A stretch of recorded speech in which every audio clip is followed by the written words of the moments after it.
Alors, est-ce que le second groupe pour Alger est présent? Donc, on est le groupe 3. On va présenter le sujet 3 qui est les invités de Mathilde. Donc, je vais laisser la parole à mes camarades.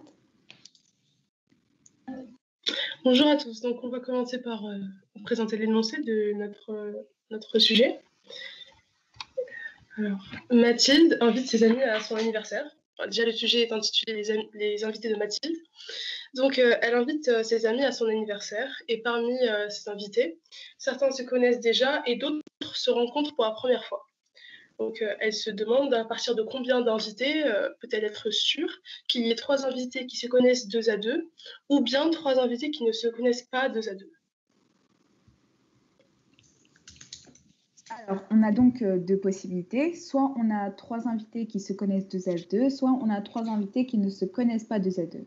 On doit donc être sûr de remplir une de ces conditions à partir d'un nombre minimum d'invités.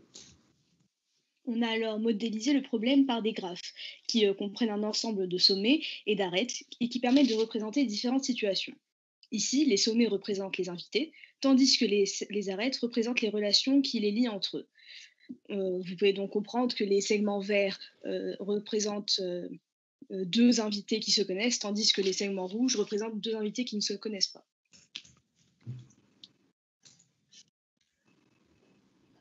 On représente donc 3 personnes qui se connaissent 2 à 2 par un triangle vert et 3 personnes qui ne se connaissent pas 2 à 2 par un triangle rouge. Nous avons donc formulé une problématique, celle-ci étant soit un graphe à n sommets qu'on lie entre eux par des segments de 2 couleurs distinctes. Pour quelle valeur minimum de n peut-on être sûr qu'il y ait au moins un triangle d'une même couleur dans le graphe? Notre première stratégie pour essayer de répondre à cette problématique consiste à effectuer des essais à l'aide du logiciel GeoGebra.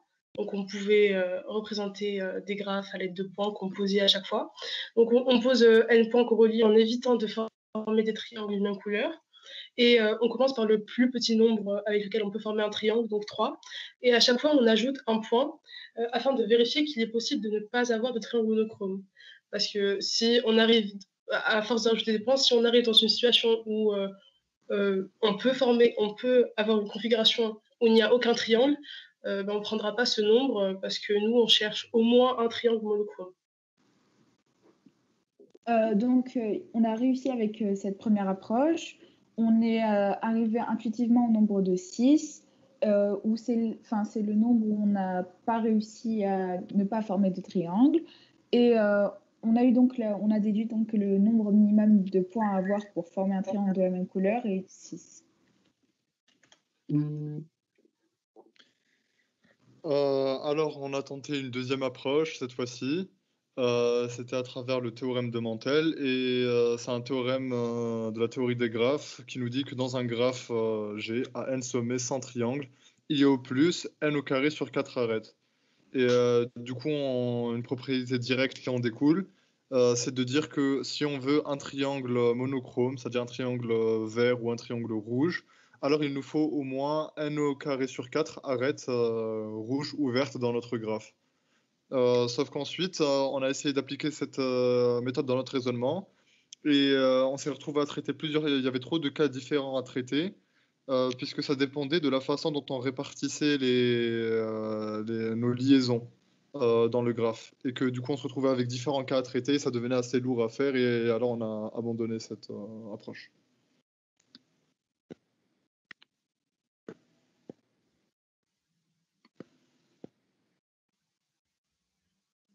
Lors de notre échange avec le professeur-chercheur Hassan Boualem, celui-ci nous a conseillé de nous recentrer sur des moyens de traitement du problème plus simples que ceux qu'on avait utilisés.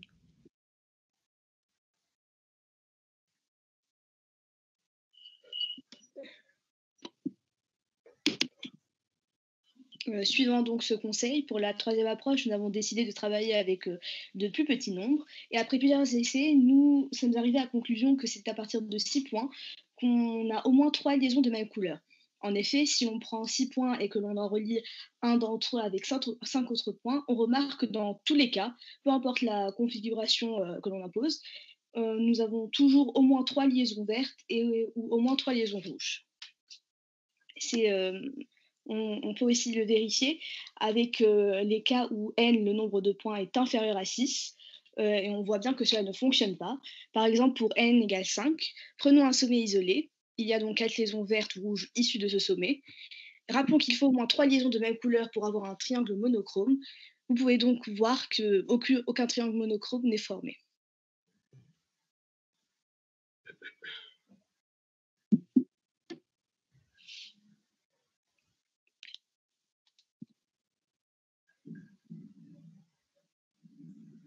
Alors, en mathématiques, le principe des tiroirs Dirichlet affirme que si n chaussettes occupe m tiroirs, et si n est supérieur à m, alors au moins un tiroir doit contenir strictement plus d'une chaussette. En d'autres termes, si on a n tiroirs, n plus une chaussette, et qu'on souhaite les ranger dans ces mêmes tiroirs, on aura forcément au moins un tiroir qui contiendra au moins 2 chaussettes. Dans notre cas, on procède avec des liaisons. Les tiroirs sont les couleurs rouges et vertes qu'une liaison peut avoir, et les chaussettes représentent les liaisons.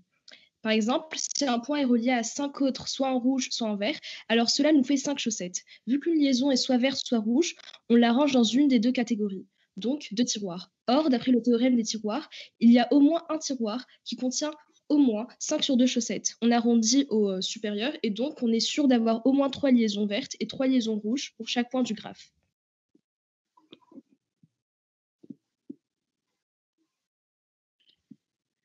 Donc, grâce au principe des tiroirs, on a réussi à dire qu'il y a qu'à partir de 6 points, nous avions forcément 3 liaisons de même couleur, et nous avons pu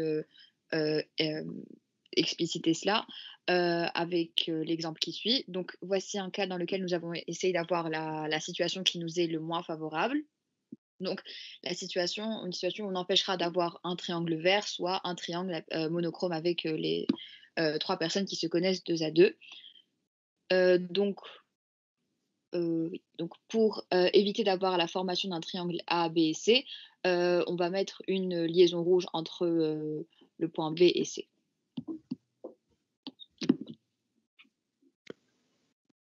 On fait de même avec les triangles A, C, D. On ajoute une liaison rouge entre C et D pour éviter la formation d'un triangle vert. Sauf que même en évitant de former un triangle vert,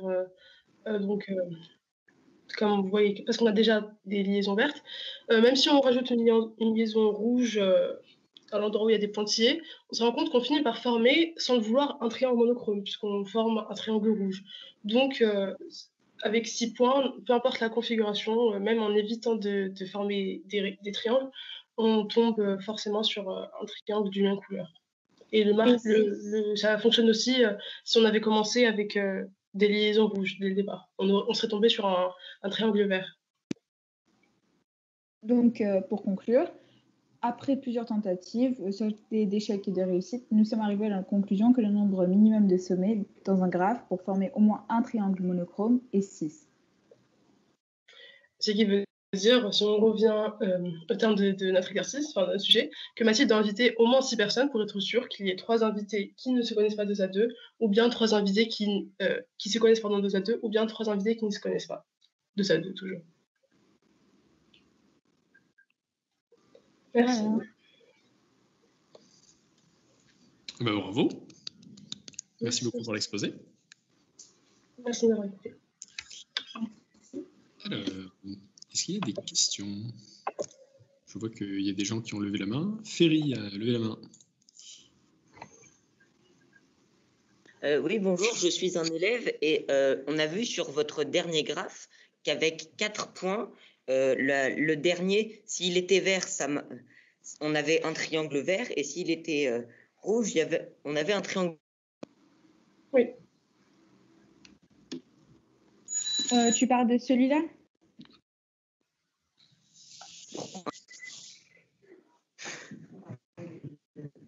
Donc, je ne comprends pas pourquoi il faut 6 points pour être sûr d'avoir au moins un triangle monochrome et pas 4. Parce qu'avec 4, on n'est pas sûr d'obtenir, c'est-à-dire qu'on n'est pas sûr d'obtenir un triangle. C'est-à-dire qu'il y a des situations où avec 4, on est dans l'impossibilité d'avoir un triangle. Et par exemple, on peut utiliser ce qu'on avait utilisé au départ, c'est-à-dire cette méthode-là. Donc, par exemple, avec 4, on sait qu'il y a 3 liaisons. Donc, par exemple, on peut mettre 3 liaisons vertes et 0 liaison rouge. Donc, ça nous fait plus de 3 liaisons. Mais après, aussi, 4, c'est 3 liaisons, c'est 2 plus 1. Et là, il n'y a aucune liaison de 3 qui est possible. Le nombre est inférieur à 3. Donc, ce n'est pas possible. En fait, c'est surtout pour... on n'a pas pris 4 parce qu'avec 4, ce n'est pas toutes les configurations qui nous permettraient d'avoir des triangles. C'est surtout pour ça. 6, on voit que peu importe le nombre de liaisons vertes ou le nombre de liaisons rouges, donc tu peux avoir toutes les liaisons vertes, 5 liaisons vertes et une liaison rouge ou le contraire. Dans tous les cas, on avait un set dans la slide 11. Dans tous les cas, tu vas forcément avoir un triangle. Alors que si tu prends 4, il y a, par exemple, si tu fais... tu as 4 points, tu relis 2 points entre eux avec des liaisons vertes et 2 autres points avec des liaisons rouges, ou un truc comme ça, et tu te rendras compte que là, tu ne peux pas former de triangle. Tu auras peut-être 3 liaisons vertes et une rouge. Donc, tu ne pourras pas faire tu pourras pas former de triangle d'une même couleur. D'accord, merci. Pas de souci. Est-ce qu'il y a d'autres personnes avec des questions?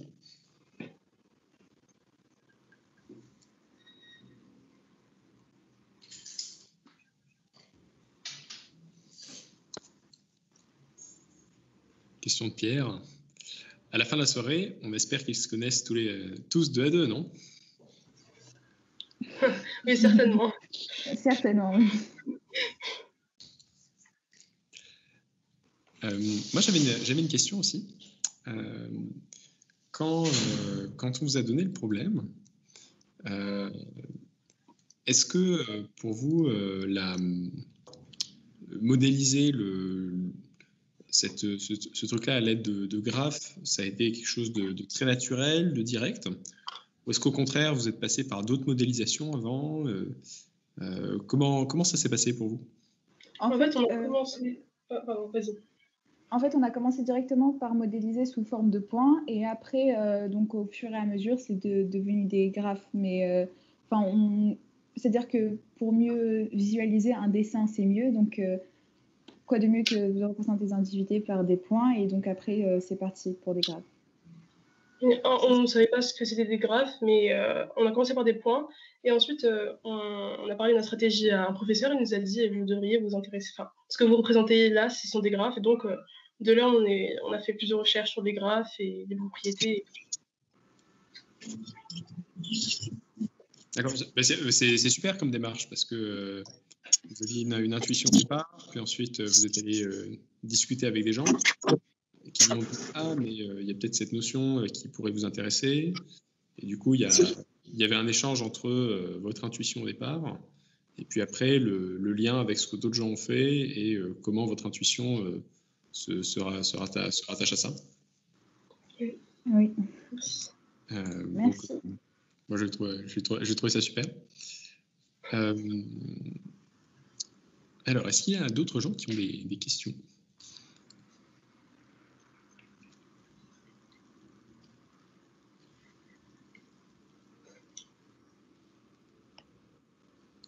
Et dans ce cas-là, je vous remercie énormément pour cet exposé. C'était très intéressant. Merci. Merci beaucoup. Au revoir. Merci beaucoup.